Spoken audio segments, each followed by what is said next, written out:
वहां जाकर शांति रहते हैं। बस उनका एक ही काम रहता है कि आपको घर पे स्थिरता प्रदान नहीं करेंगे, आपको बाहर से ही इनकम होगी और आपको घर छोड़कर बाहर ही जाना पड़ेगा ऐसी स्थिति में। वहीं अगर केतु 11वें भाव में चले गए, 11वें भाव में केतु जाएंगे तो मैंने कहा केतु वैराग्य का भाव है और 11वां भाव लाभ का है, आय का है, तो निश्चित रूप से वो भौतिक सुख से वंचित करने वाला ग्रह केतु होते हैं। तो केतु जब वहां पर जाएंगे तो लाभ से आपको हटा करके आपको वैराग्य की तरफ लेकर जाने का प्रयास करेंगे। तो कहीं न कहीं लाभ और हानि से केतु बहुत ज्यादा संबंध नहीं रखते हैं, भौतिकता से बहुत ज्यादा संबंध नहीं रखते हैं, आध्यात्मिकता से संबंध रखते हैं।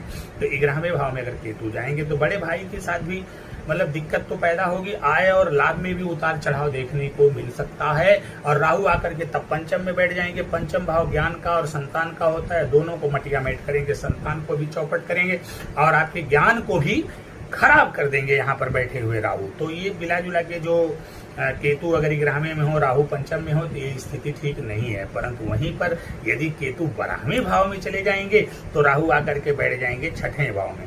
अभी पहले मैं राहु की बात, जब राहु 6ठें भाव में बैठेंगे तो ये आपको जबरदस्त शत्रुहंता बनाते हैं। और 6वें भाव में राहु का होना आपको राजयोग प्रदान करता है। राजनीति के क्षेत्र में आगे जा सकते हैं, बहुत ज्यादा सफल होंगे, इसमें कोई दो राय नहीं। कब? जब केतु जाएंगे 12वें में तो राहु आएंगे 6ठें में।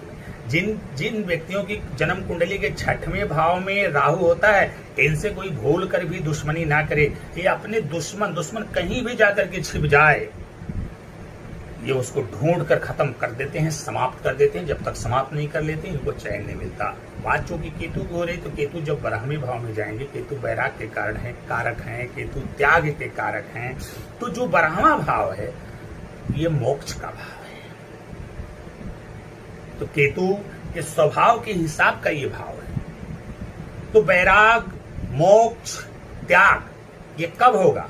जब आप सभी प्रकार के सुखोपभोग कर चुके होंगे। तो 12वें घर में बैठे हुए केतु पहले आपको नाना प्रकार के भौतिक सुख सुविधा से संपन्न करके सुखोपभोग करवाते हैं और फिर बाद में आपको इनसे आपका जो मोह इनसे भंग करवाते हैं और आपको मोक्ष की तरफ लेकर के चले जाते हैं। प्रिय मित्रों, तो यदि जन्म कुंडली में आपको परिवर्तन करना है, सुधार करना है, तो सबसे पहले केतु पर ध्यान दीजिए।